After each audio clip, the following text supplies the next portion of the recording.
Hello, everyone, and welcome back to the channel. My name is Adi, and today we have a bittersweet team report.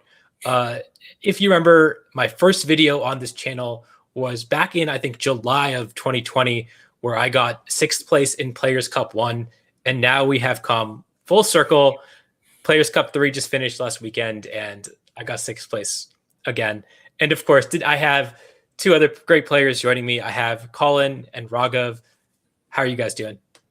I'm doing good. Glad to be here. Sad that I got 6th, but at least I'm not Raghav, so there's that. Thanks, bro. I'm doing great too, and I just realized, I think I did slightly worse than the first Players' Cup because in that one I started in winner's bracket, but same thing, top 16 basically. So you got 6th again, and I got top 16 again. It makes sense. Yeah, and so even though all of us failed to qualify for the global finals, it's still definitely incredible runs to have one team get 6th place to both of the top 6 spots as well as the top 16 slot. It's really crazy how consistent we did. But for those who don't know you guys, Raghav, would you like to introduce yourself? Sure. My name is Raghav Malavia. I'm a Pokemon player from the West Coast, it's Bay Area, Northern California. And I've been playing Pokemon since 2016. I've cut a few regionals. I got top 4 at the last Internets. And yeah, I just love team building, playing Pokemon. Awesome. And of course, we've said on the channel multiple times that if Raghav didn't build your team, you're probably not winning the tournament. So True. Of course, it's always great to have you. And then Colin, if they haven't heard of you, they definitely haven't heard of me, but would you like to introduce yourself? My name is Colin. I'm a full-time content creator, and I also placed 3rd at the World Championships in 2014. I've been playing the game for like 10 years now, and Raghav is one of my closest friends, so I have the honor of using Raghav's teams most of the time. And yeah, I've played for a while. I've won, I've lost. I've played Pokemon for a long time. Yeah, and of course you have a fantastic Twitch stream, fantastic YouTube channel that will all be linked in the description. Got to give those a shout out. Very entertaining. And we'll have even more content about this team if you want to watch every single one of his games, I think you said. So yeah, so make sure to check that out. Make sure to subscribe to Colin. And let's get into the team. We ran boring ass Sun in Players Cup. That's what I like to call it. It's a little spicy. It's a little spicy. It's got some cool text, but you've probably seen these 6 Pokemon before. But we put a lot of thought into building this team and how to exactly play it. And I guess Raghav, you did most of the legwork. So do you want to talk about the team building process a little bit? Sure. Yeah, basically the idea behind the team is that Venusaur is broken and Grimmsnarl is broken. All the teams that I was testing for Players' Cup had Venusaur and Grimmsnarl on them. Obviously, Gmax Venusaur. Basically, it felt like in this metagame that like the Vine Lash type Gmax moves are just kind of like super good. And especially with Groudon as the Sunsetter, as your restricted Pokemon, it's just like a really good combo. So the idea behind the team was kind of Venusaur, Grimmsnarl. You lead that into like a lot of matchups, and then Groudon in the back kind of sweeps with a Trick Room setup with Porygon. And the other 2 slots were kind of more of the niche Pokemon. Charizard was just a really good secondary Sun option, and it was really good into the mirror, especially with Grimmsnarl having Scary Face, so you could kind of outspeed and kill opposing Venusaurs or Charizards because we ran Ancient Power. The last slot of Incineroar was kind of... it used to be an Umbreon, actually, but we realized we were a little too weak to Calyrex Ice because, we had no attack reduction outside of Reflect, and so if it got to +2, it kind of just rolled through us. So we added back Incineroar, and I don't know if they can see the speed stat, but it is max speed. We'll talk more about that later, but yeah, no, Incineroar helped with the Calyrex Ice matchup, and it was still a good like dark type, so it was still good into Calyrex Ghost or Shadow, and yeah, it was just it's Incineroar. It's like one of the best Pokemon in the game. You can't really go wrong with it. Yeah, it's I've really liked this sort of team building style from the beginning of this format because you have all these really powerful restricteds that do a lot of damage as individual Pokemon, but a lot of them don't want to Dynamax. You don't really want to Dynamax Kyogre or Groudon. You obviously can't Dynamax your Zacian. And even something like both the Calyrex forms have really, really powerful spread moves. And so because of that, we've seen an increase in the Pokemon that do residual damage with their Gmax moves, be it like Charizard or Venusaur or Colossal are the main three.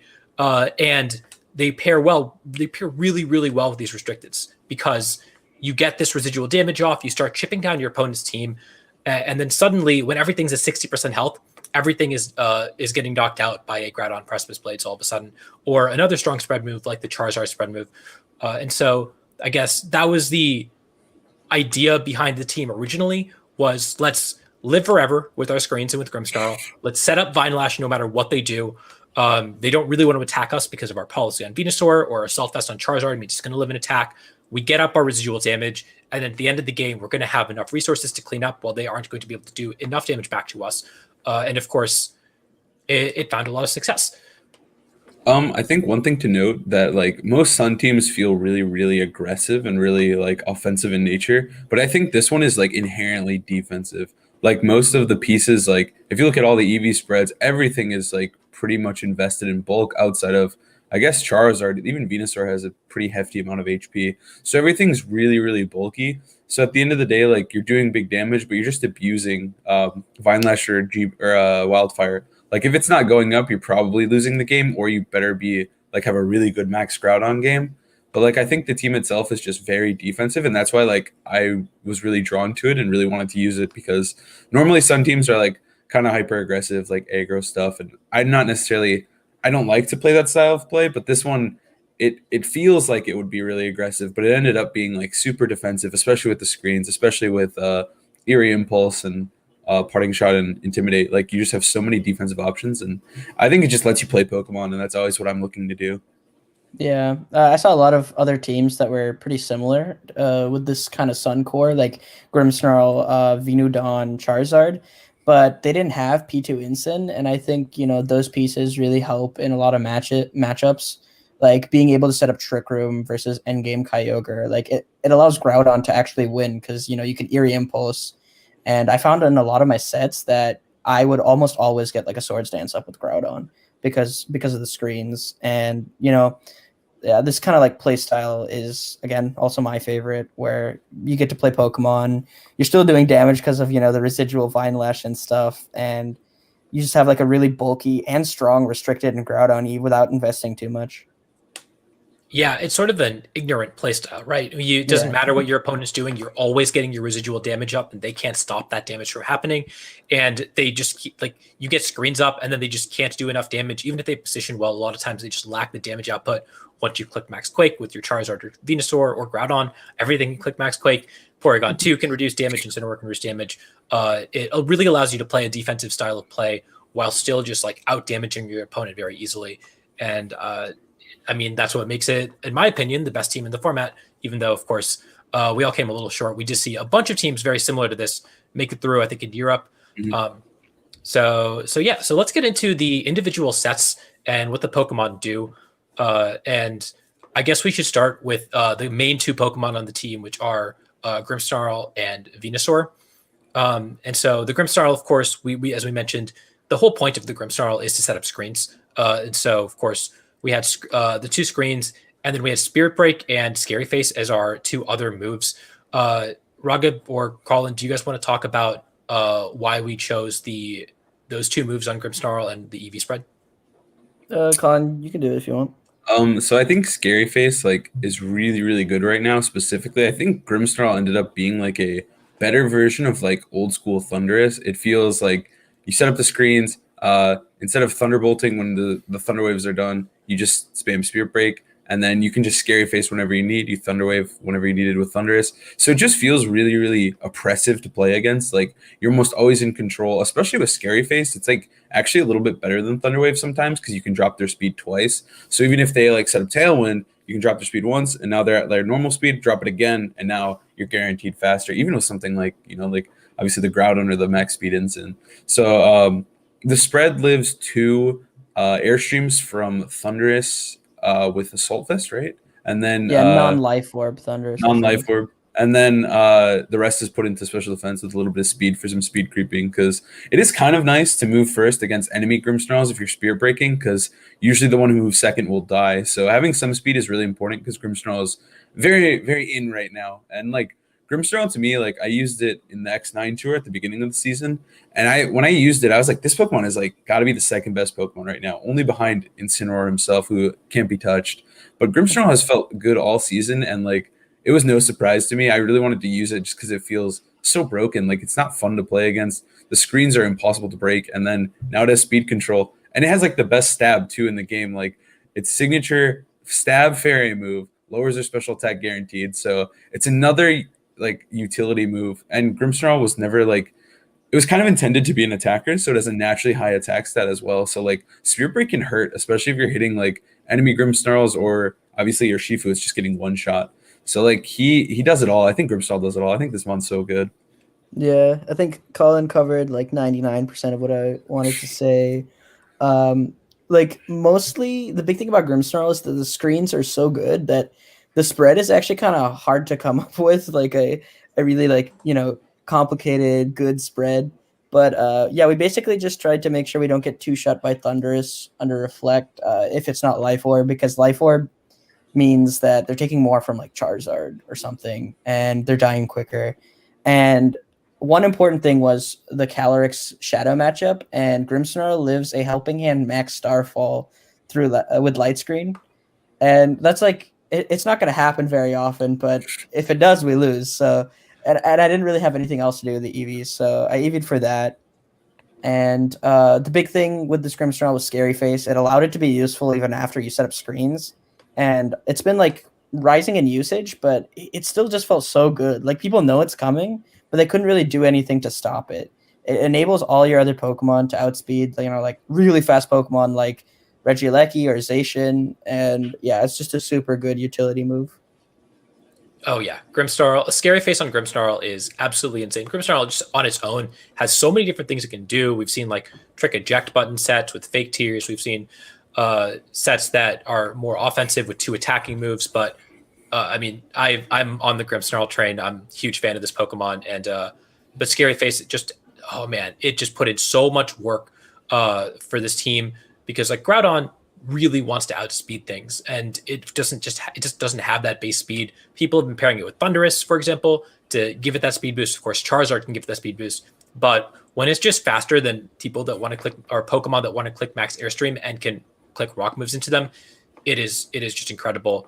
And then of course, if they set up Trick Room, you can also side Scary Face, and you can just become slower than their Pokemon, and you beat them that way.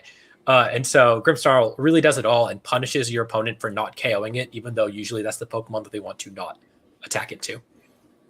Exactly. Yeah, I think side Scary Face is a good thing to bring up. It feels much better than side T-waving, and you get to hit ground types and electric types. Yeah, and so moving on to the next Pokemon, Grimmsnarl's partner in crime, we have Venusaur, and the Venusaur set, I guess like the attacking moves are somewhat standard. Venusaur really only has 5 moves it wants to run, which are Sleep Powder, Leaf Storm, Weather Ball, and Earth Power, which are what we run, and then we drop Sludge Bomb. But do you guys want to talk about the Venusaur item, which is Weakness Policy, really strange, the EV spread, and then maybe why we didn't run Sludge Bomb? Yeah, sure. So for Venusaur, we were testing 2 items, Weakness Policy and Cobra Berry. I had definitely been more used to Cobra Berry, but we saw Weakness Policy popping up in usage a lot.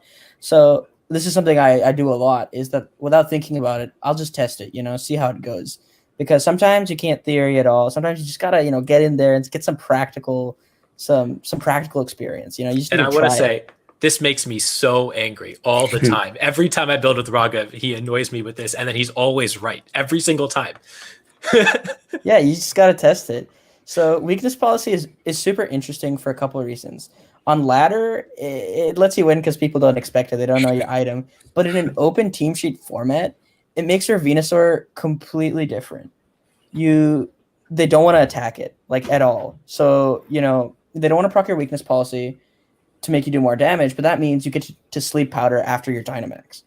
And so in the case that they do attack it, you're doing a lot of damage now. It just made it a lot better into matchups like Tornadus or other flying types. So that's why I felt weakness policy was really strong, because Cobra Berry didn't really deter them from attacking you. They kind of just like kills you the next turn. And Venusaur is so bulky behind screens anyway, it's not like we really needed the resist berry. As for the moveset, this was also really interesting. I had Sludge Bomb for the longest time, but I never really found myself clicking it, and I always wanted Max Quake and always wanted Weather Ball. So eventually I was like, okay, I'm just going to drop Sludge Bomb and, see how it goes. And I noticed like a few other people were doing it too. In fact, they didn't even have Sleep Powder, but you can never drop Sleep Powder. Sleep is busted. It's too good. So yeah, Earth Power is really good as Max Quake because one, it hits Incineroar, and giving your Pokemon special defense boost is super strong. And Weather Ball was really important into Ferrothorn because into Kyogre Ferrothorn, it's so nice not having to bring Incin or Charizard, because a lot of times they're just not very good into like Kyogre teams. And so it lets you like have a Pokemon that could hit Ferrothorn and opposing Venusaur and Amoonguss. So Weather Ball was really strong, and a lot of other people have been using it as well. Yeah, I know that, Venusaur used to run Hidden Power Fire for a while, and now we just got Hidden Power Fire back. It's pretty sick.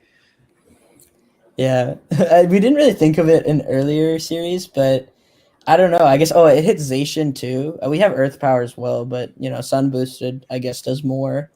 Yeah, Weather Ball just, like, caught on this series. People are like, Ferrothorns, for some reason, is good now. Kartana was popular at the beginning. They're like, yeah, we need our HP Fire back. Yeah, I mean, it's basically a base 150 power move because of the Sun Boost. And that's really crazy. I know that if you, I uploaded my top 16 match against Master Mark, and I actually through game one because I clicked Earth Power instead of Weather Ball when both are super effective. And so just remembering that is really important. In terms of dropping Sludge Bomb, this was something that I was just so adamantly against. And then I tested the Colossal matchup before the tournament, and it was just straight up impossible without Earth Power on Venusaur, and Earth Power on Venusaur flips it on its head because once you set up Light Screen, Colossal can't KO Venusaur. Once you Dynamax with Max Flare, unless you set up Sun for it, which you don't do, and then you just do too much damage back with Max Quake, and of course you boost your special defense. And so that on its own, I know on some of the other people I've spoken to were like, oh, Colossal is just a meme, we're not going to face it. But we were like pretty convinced that Colossal was going to be a real thing going into this tournament, and actually wanted to do well into it. Never mind the fact that I did lose to Colossal in this tournament. So did I. It's okay. I felt like I played bad. It's okay. I don't blame the team for any of my losses. I want to make that clear. It was all me. Mm-hmm. But yeah, no, Earth Power is super good, both for Colossal and versus just Incineroar in general. Of course, Groudon's good versus them, but you don't always want your Groudon in, right? You need it for other things, and just having additional damage output is important. Yeah. I think grabbing that KO is always really huge. Like if Incineroar is really low, if your best move to hit it is Sludge Bomb, that doesn't always feel that good. Yeah, absolutely. Mm-hmm.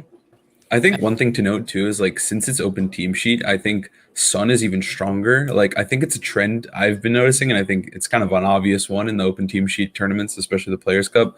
Like Sun is really strong, so like it's kind of masked by that sometimes, but I think Sun is also really good because you know exactly where the Lumberries are in the safety goggles. So like something like Venusaur with Sleep Powder, it makes it so easy to play. Like if they lead their safety goggles Incineroar because you're going to lead Venusaur, you can safely Sleep Powder that other slot because there's nothing they can do. They can't switch in the instant there. So there's like really small things that like I think Sun becomes like I think this team is just absolutely disgusting in open team sheet specifically. Whereas like I think it's good on ladder too. Like I think you could definitely qualify for PC4 or whatever you want to do with it on ladder. But I also think in open team sheet it's even grosser just because they're afraid of weakness policy. They're afraid of Sleep Powder, and you know exactly where to powder. It just makes like playing the game easier for us. Whereas them, they're just panicking because they just don't know how to deal with Sleep Powder. Exactly. Yeah. And then the other really important thing is that we are timid max speed. This is something that I know Alec Rubin also used Venusaur, also ran max speed, kind of in anticipation of other Venusaurs being very common. And Weather Ball, of course, lets Venusaur KO Venusaur, which is very important. But the other reason that I thought this was really important is because Thundurus is kind of shaky. We obviously EV'd our Grimmsnarl to take a couple hits from it, but Thundurus can, especially Assault Plus Thundurus, can take some attacks from this team. And so this means that even if they get to +1 speed, if we have Sun Up, we still outspeed it. And that gives us a second chance to hit it with an attack. Most notably, a Sleep Powder, just giving yourself a few more outs against some of those faster Pokemon, base 100 speed Pokemon that might want to click Airstream, like Charizard, because they don't really want to click Airstream into the Venusaur because of your weakness policy. Yeah, I've just always liked max speed Venusaur because I like moving before the other ones, especially since we have like max Quake and Weather Ball. And Ollie, for some reason, was like super scared of Thundurus. I thought it was fine, but no, it definitely helps. You can lead like Grimmsnarl Charizard, and that kind of makes them want a Lightning at some point. But if they don't get up 2 Airstreams, then Venusaur can just come in, outspeed everything, and Sleep Powder. Mm-hmm. So yeah, being max speed really helped there. This was another thing during team building where I was like, why are you timid max speed? This is never going to come up. We do no damage with Venusaur. We need max ooze. We need to be modest. And then I go and I play test some individual matchups. And I'm like, wow, we lose to Colossal without Earth Power. We lose to Thundurus if we're not max speed.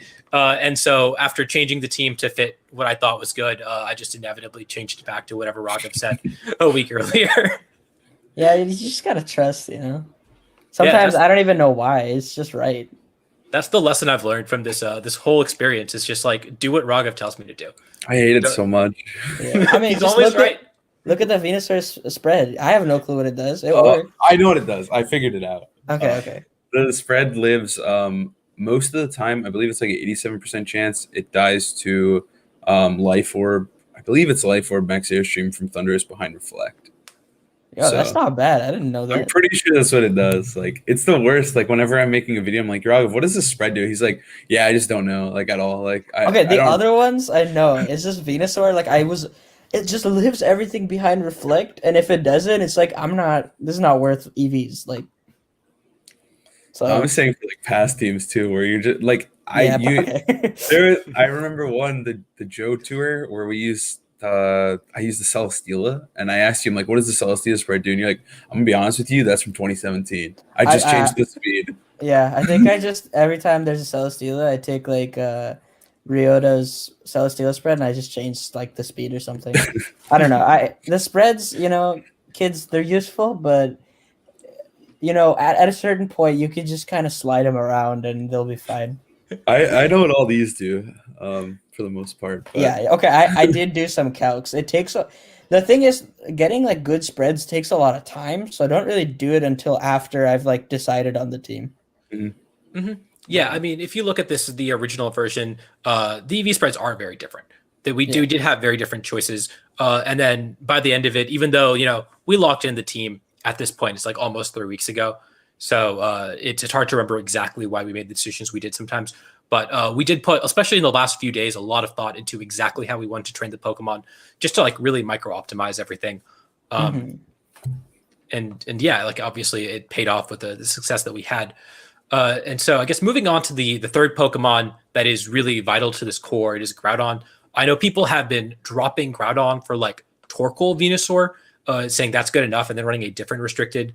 But like I said earlier, I really like that Groudon has that really powerful spread move. I mean, I guess Torkoal does too, but like really powerful spread move and Precipice Blades, as well as Rock Slide to really clean up the game once you've chipped everything down with your residual damage. And then Sleep Powder gives you so many different chances to set up Sword Stance, which Groudon really needs. And so I guess, Raghav, since you know what all the EV spreads do you want to talk a little bit about what this Groudon does? For sure. I just want to add that, I also tested Venusaur Torkoal, and I think Torkoal is amazing, one of the best, just an absolute legend. But I like how Groudon really fit into this core naturally, as like it really helps with Incineroar. And if you're running like Venucalization, it can just be obnoxious, and you don't want to have like Incineroar, the most common Pokemon in the game, to be obnoxious, right? Like obviously it's not negative. You have Sacred Sword, a bunch of other things, but Groudon just plays how I wanted it to. And yeah, so let me go into the specifics of the set. Citrus Berry has been my favorite item for the entire year. Wide Lens is like really dumb. Just don't use it. Don't listen to anyone. Like I know there's some like really good players. Like I respect them, all their choices except the Wide Lens. It's just like, why are you even using this Pokemon? You're wasting your item. Yeah, Citrus Berry is the best. I think. And actually, White Herb's kind of cool too. But Citrus Berry is what we wanted, just because behind the screens it really allowed you to stay on the field longer, and especially into things like Zacian.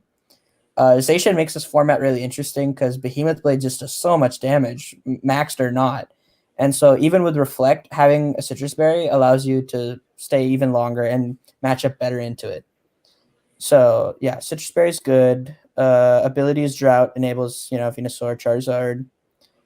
I wanted to run quite a bit of special defense as much as I was allowed to, but I realized later after more testing with Light Screen, you do live most things. And so the investment we do have allows you to live a Calyrex Max Phantasm Life Orb most of the time. Like, I think there's only a 6.3% chance to get knocked out. And at that point, you kind of just take those.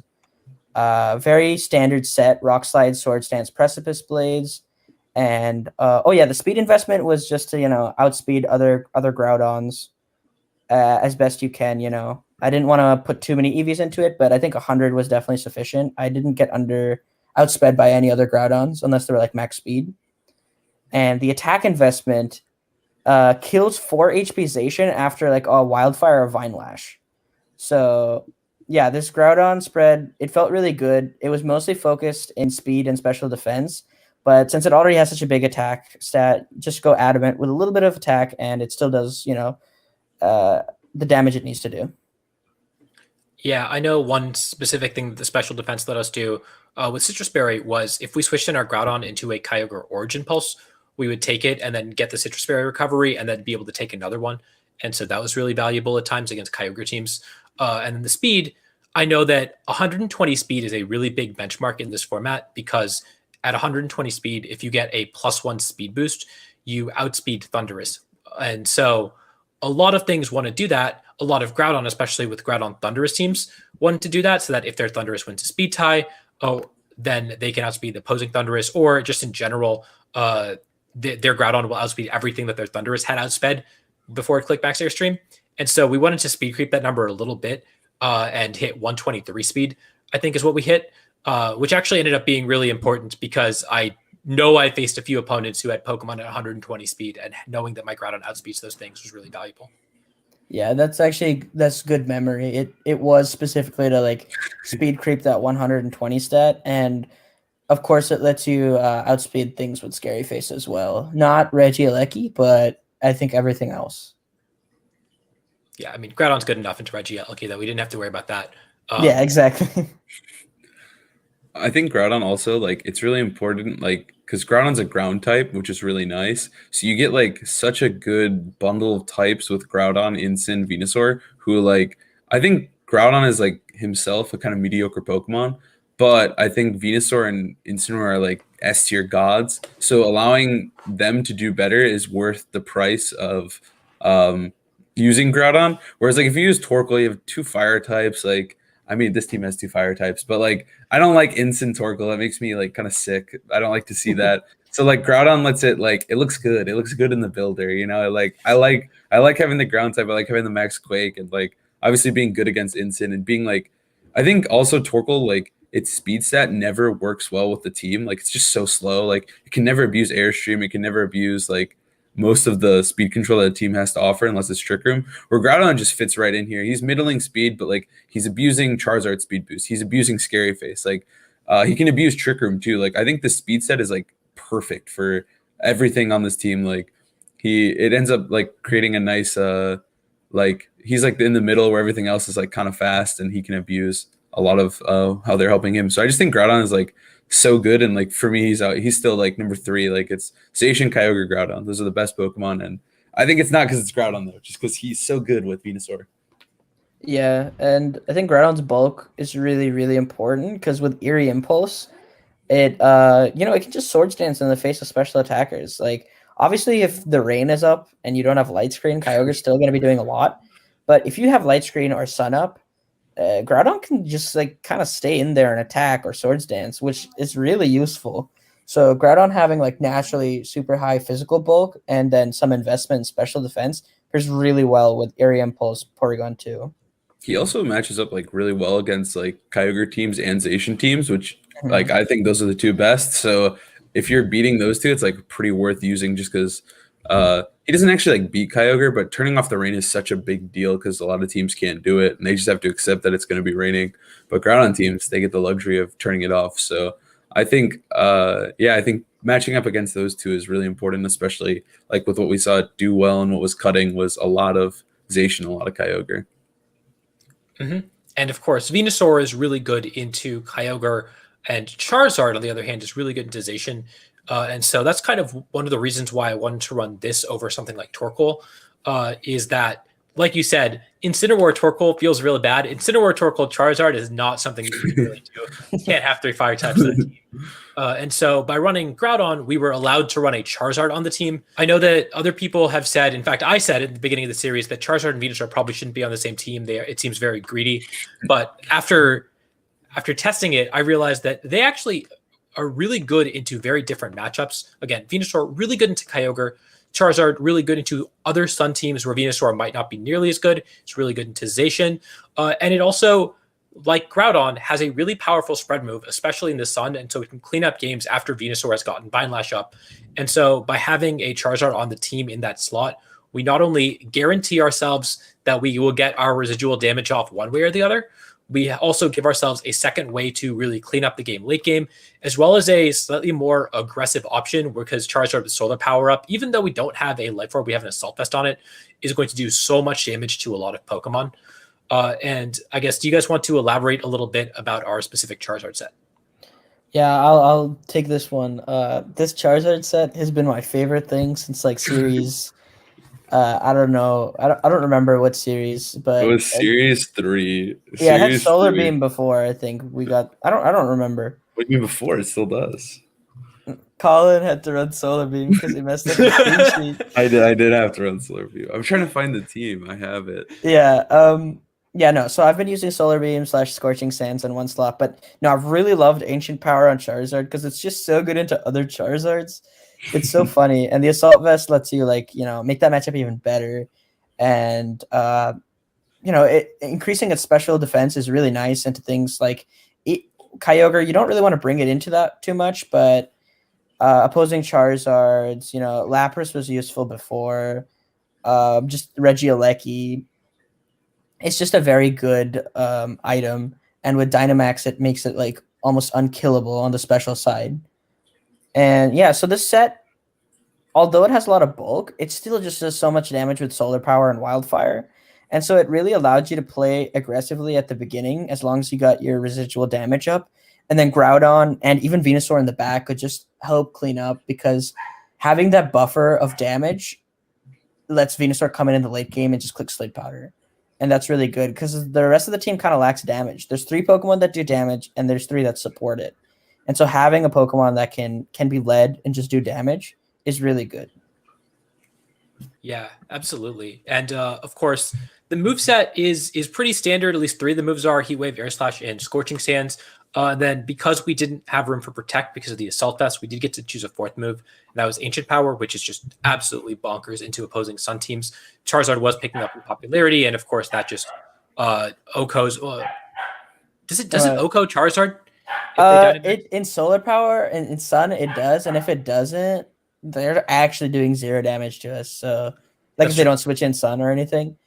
Mm-hmm. And I'll have to look at the calc again, but yeah, it makes it like very positive for us.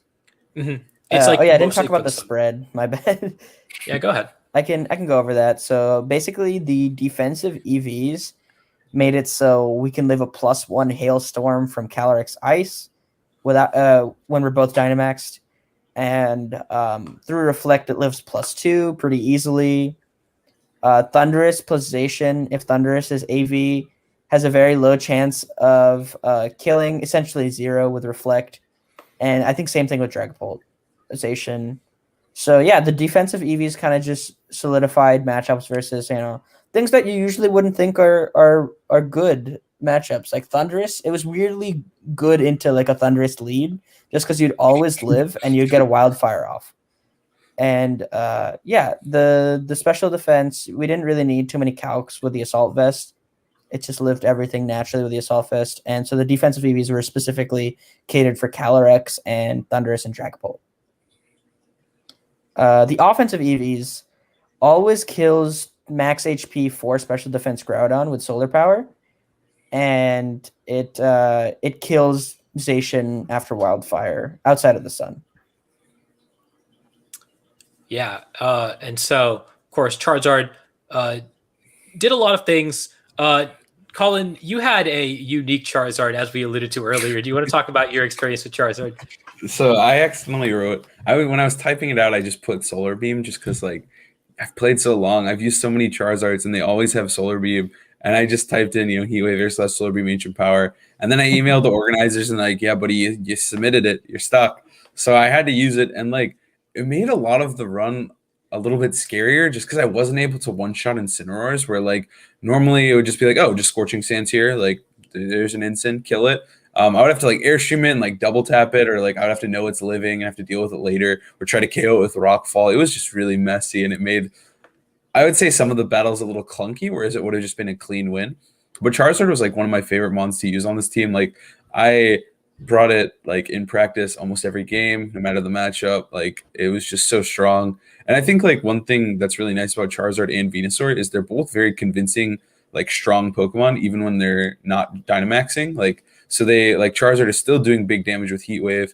I think Charizard normally sucks, but as long as the sun's there, it's like doing big damage with Heat Wave. And then Venusaur is outspeeding and sleep powdering. So like the team had the synergy that like they're both very valuable Pokemon almost always, even if they didn't get the chance to Dynamax that game, because they were just like playing off of each other's Gmax moves. Like if the vines were up, Charizard was picking up KOs late game with Heat Wave. If the wildfire was up, Venusaur was sleep powdering and making them suffer inside the firewall, so just providing utility. So I think like the synergy between Groudon, Venusaur, and Charizard, it may seem like such an obvious dumb like strat where it's like, oh, sun, use all the sun abilities, like easy team.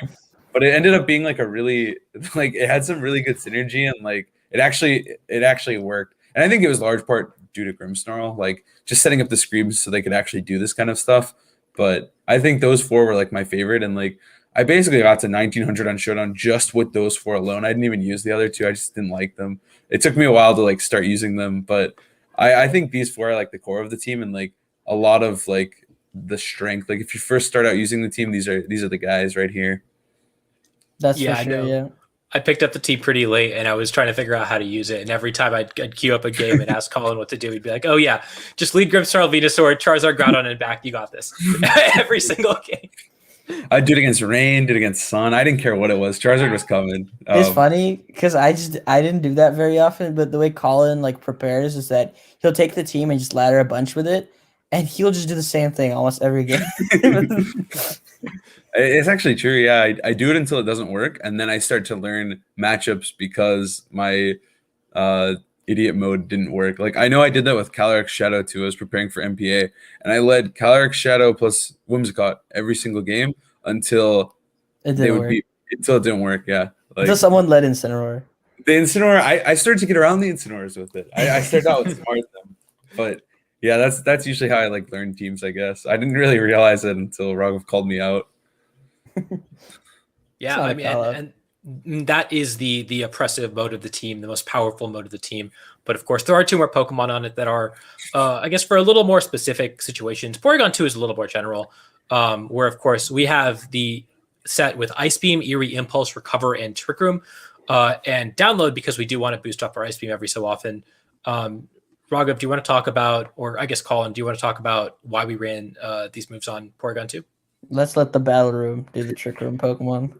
So, I believe the spread lives like a Zacian Sacred Sword or something. Like it's like a 3-hit KO or something. We don't have to talk about the spreads, you know. Like... I was gonna calc it up. I'll calc it up after I'm done talking. But the moveset is mainly just like Ice Beam's a great move. It helps with Thundurus. It helps with Landorus. I think Ice is like the best offensive coverage you can get too. And like Tri-Attack's cool, but I think Ice Beam just goes a little bit further in this kind of format, especially against stuff like Calyrex. Like, I don't think you want to just be a single normal move. Eerie Impulse, I think, is like one of the best moves in the game, especially on Porygon. I don't think I ever wanted anything else there. Recover, so it never dies, and then Trick Room, because Trick Room's so good.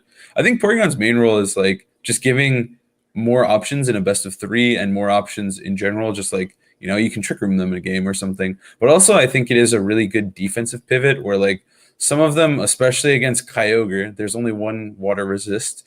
Usually switching something into Kyogre can be really brutal. And I found that like usually Kyogre game plans involve Porygon and not Charizard. So like having him along to beat Kyogre, especially in endgame situations with Eerie Impulse, is really, really important.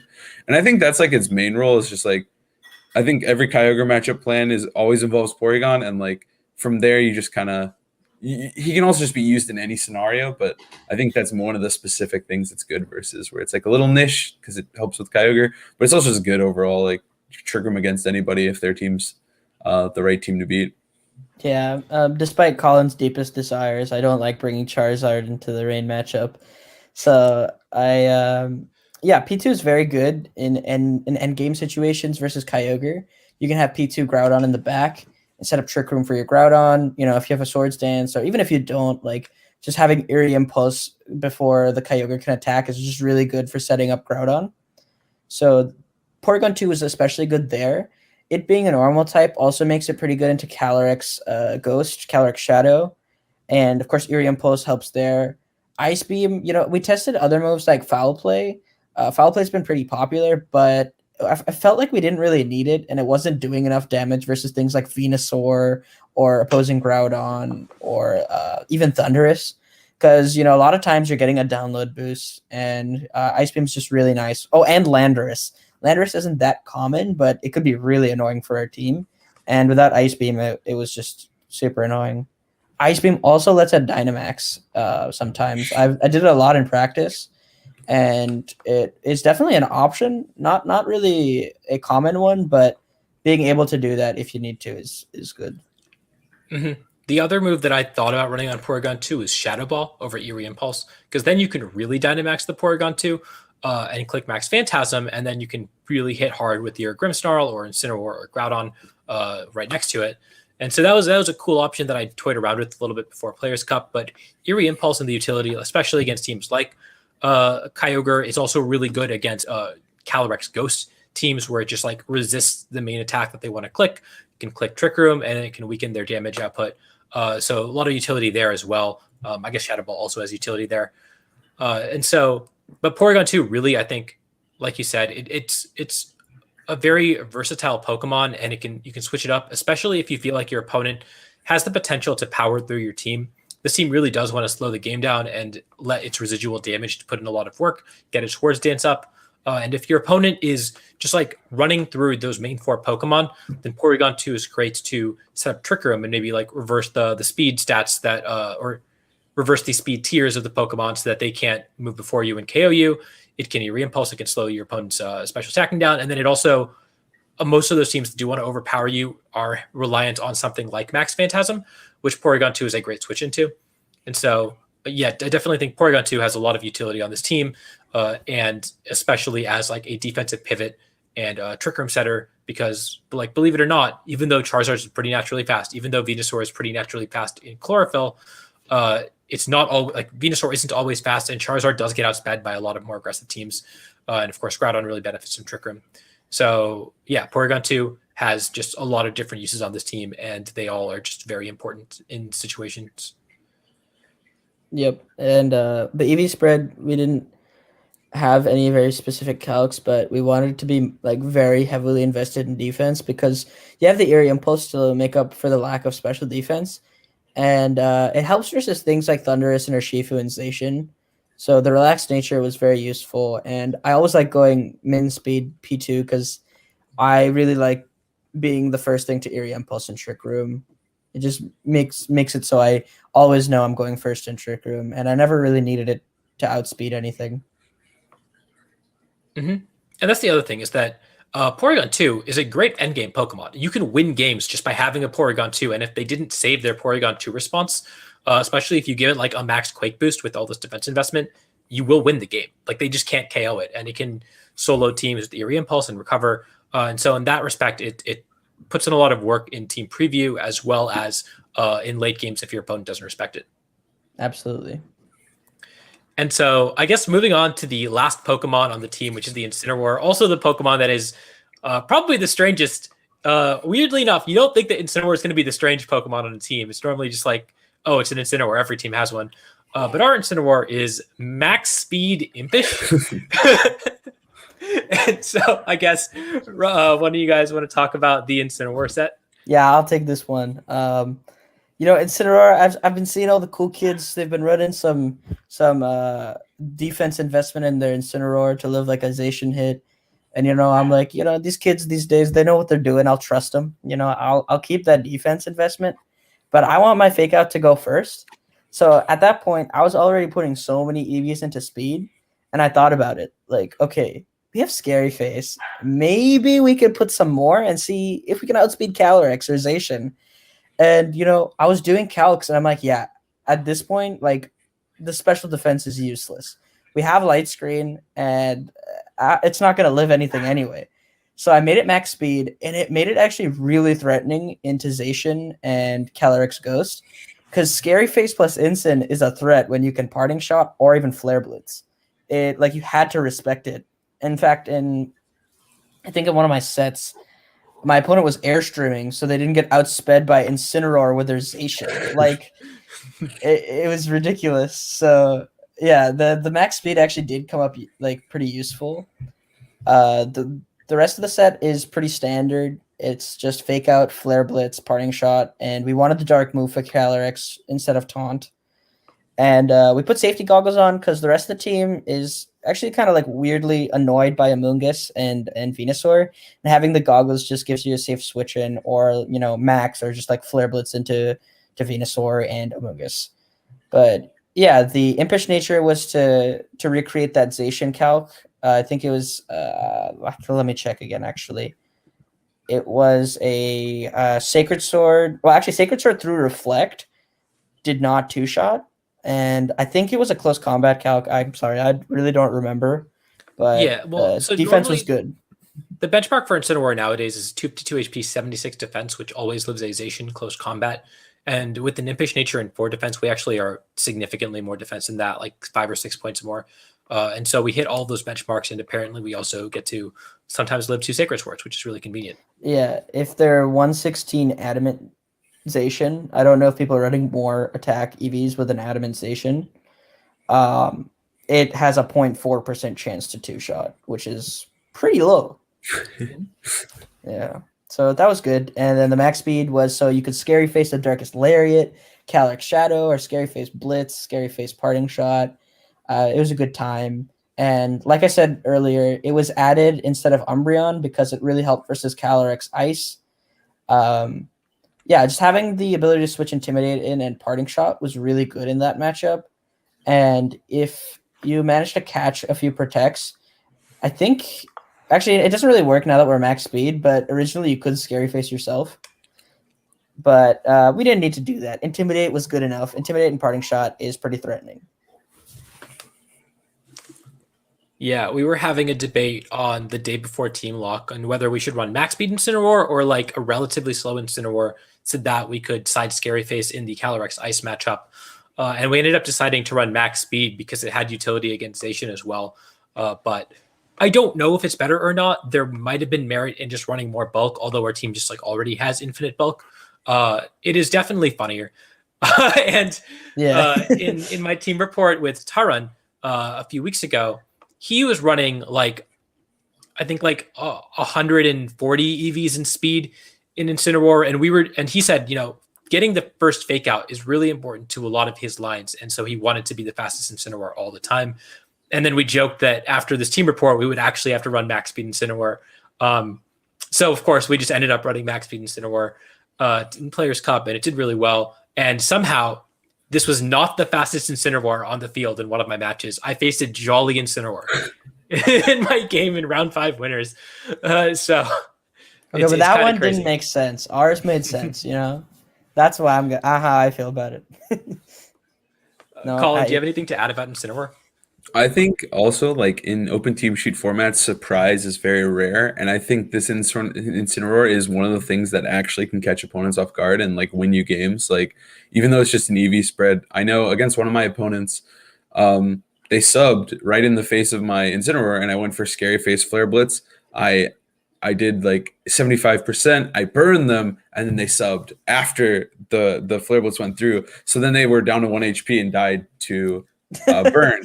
And I think either way, like it was like they didn't want to take that damage. So even if I didn't get the burn, they would have been at 1 HP with a sub, which at that point, if I set up a wildfire or a vine lash, I win anyways. So like there were situations that like I was able to take a game just because I had such a weird, different EV spread that no one was expecting. And I think that can go a long way, especially like in a tournament like this, when there are supposed to be no surprises. We found a way to create a surprise. And obviously going faking out first, like just leading Incin, knowing you have the faster fake out is almost always helpful. Just like knowing where the speeds lie is a good thing. And if you know that your Incin's going first, then you can plan accordingly. Because sometimes like you'll expect to go first and then their parting shot will go first.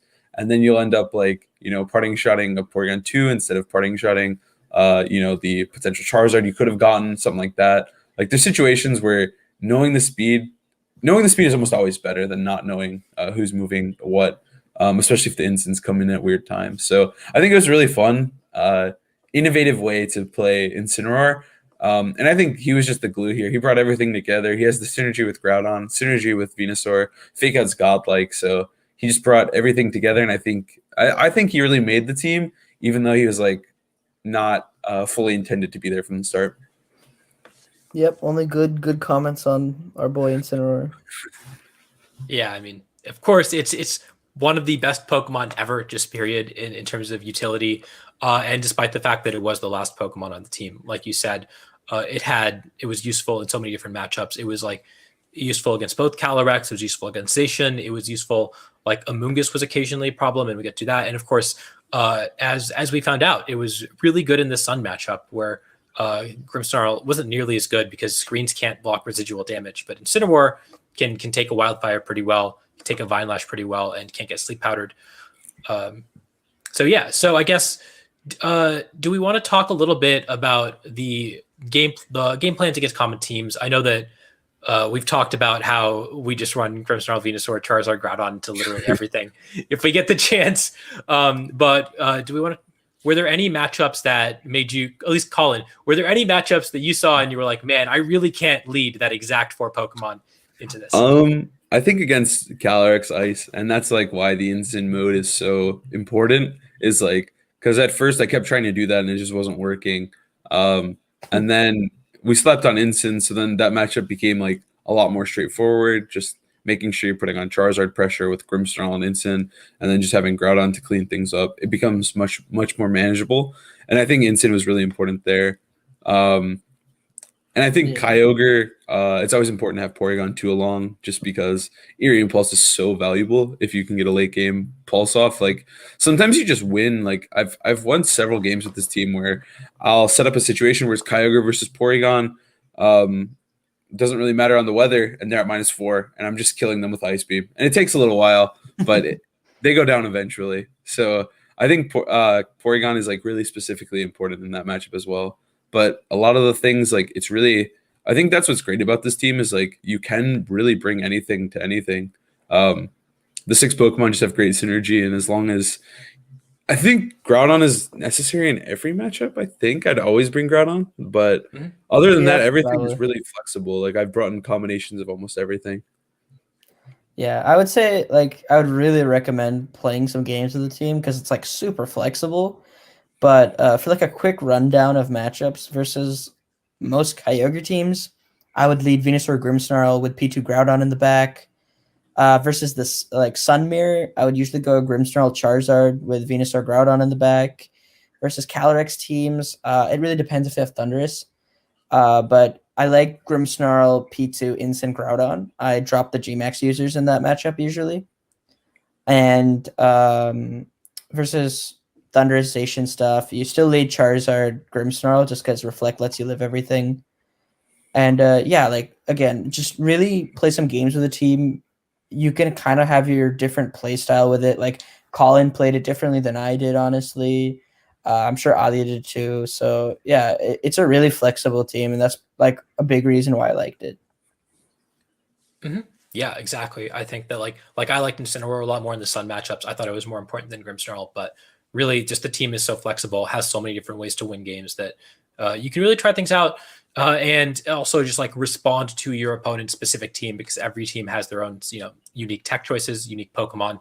And so even though like we sort of had these general game plans into common archetypes, I don't think I faced anything that was just like, oh, wow, this is exactly the 6 Pokemon that I faced, 80 times before. That never really came up. And we really did have to come up with game plans on the fly. And the team is really good at doing that because it is quite forgiving. You do really just take a lot of attacks, even if you don't expect to take them. But yeah, so that's the team.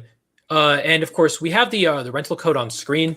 Do you guys want to talk about one of the highlight matches of the tournament? I guess I'll go first. I think my matchup versus Mars was probably like my closest match because like I didn't feel like I was truly like tested too much throughout. I felt like a lot of the time the team was just like better than theirs, and I was just playing a little bit better. So like there was just kind of a really big gap in terms of like their chances of winning compared to mine. But against Mars, it was really difficult. They had a Thunderization, Gastrodon, and Incin. They lost their Sableye, so they only were able to bring like they didn't want to bring their Charizard. So it was just those 4 Pokemon. And like I think that team really kind of pushed the Thundurus issue a little bit harder than normal. And Thundurus was causing me a lot of issues. And it ended up being one of my closer games where I had to make like a pretty big read on the last couple turns to set up a Sword Stance with Groudon, and then Groudon was able to hit his blades and take down the Zacian. I think it was one of the more hype matchups that I played. It was definitely closer, but like, man, the team felt so good throughout the run. I really never questioned it. It was definitely the right call, and it's pretty godlike. I do really love this team. Yeah, and you said, like you said, you would be you recorded all of your games, and so they will be up on your YouTube channel. Is that correct? Yeah, put them all on YouTube. Yep. Awesome. Yeah, and so make sure to check that out when that gets released. But you also played like 12 games or something like that. I think you played as many games as possible in this tournament. I did, yeah, because I lost round 2, which I think if you lose, if you lose round 2, it's the same thing as losing round 1, right? I think so. Your round 2 opponent, I heard, was really good. So yeah. Now I heard your round 2 opponents sucked. They were awful. But yeah, I played as many games as I could, just so I could really push the team to its limits, and that's why I really tested it. But yeah, being a loser sucks. I hate double elimination. Yeah. So highlight from my tournament, it's kind of tough. All the games have melded into my brain. It's like one tournament run. But I really love this team, and my highlights from the tournament were definitely like the max speed Incineroar putting in work. I wasn't sure how often it would come up, but there's just a lot of sets where I could scary face their Zacian, and it would just be terrified of my Incineroar. And the amount of times I clicked max Rockfall with Charizard was amazing. That was basically my highlight of the tournament. Yeah, I think for me, of course, the person that we were alluding to was me. I played Call in round 2, and that was really scary because I got a bye round 1, and I looked at my bracket, and I'm like, man, if I can beat Colin, I can maybe go all the way, because I don't think I'm going to face a more difficult opponent than that. And that actually, I do owe you. It was really clean. It was, and that I just like, wow, okay, I guess I'm just like on my game today. And then I, of course, recorded my top 16 match and my top 6 match that you can see on my YouTube channel. But the match that, other than those two, that was really, really exciting was my round 5 winners match against Fishy, because he was running Kyurem White. And that's terrifying. Like, Kyurem White is built to beat Sun. And so I lost game 1 and was kind of freaking out because, like you said, losers bracket sucks. And I didn't want to drop down there. And then, but I just ended up investing. I don't remember how I won game 2, but game 3, I just invested all of my resources into KOing the Kyurem, and then preserved my Groudon so that once Kyurem was gone, he had a Regieleki, an Incineroar, and a Whimsicott against just my Groudon. And of course, none of those Pokemon do anything.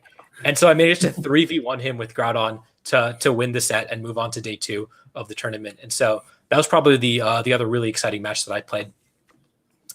And yeah, I guess, so that's the team. And hopefully you enjoyed this team report and learned a little bit about how to play it. Do you guys have any last words or shout outs you want to give? Huge shout outs to my Twitter. Amazing player, team builder. Probably follow. Learn a lot. Did you say to your Twitter? Dude, yeah. I want to shout out definitely Chemo. Oh Chemo's shit, always right. Chemo's our best friend. We love him too. And Chemo, Alex Underhill. Chemo, I think for me, he's a big part of the reason we use Sun. He was pushing so much for it. So like I think Chemo knew it was the call, and I think he definitely influenced us subconsciously to want to run Sun as well. So Chemo and Alex put a lot of work into this team as well. So definitely those two. Yeah, and Chemo and Alex both put a lot of work into the team. Alex really convinced me to use it in the first place, and he didn't do nearly as well, but like is an incredible player and helped me test and really helped me learn the team, and that was really important. And then shout outs to Anosh as well for like really grinding games with me for my top cut matches. That was so important as well. So again, thank you all so much for coming on. Make sure to check out Colin's YouTube and Twitch accounts as well. Follow Raghav on Twitter. That's really important. That's where all of the good teams are, just every single one. If you see a team on Raghav's Twitter, just click on it and use it.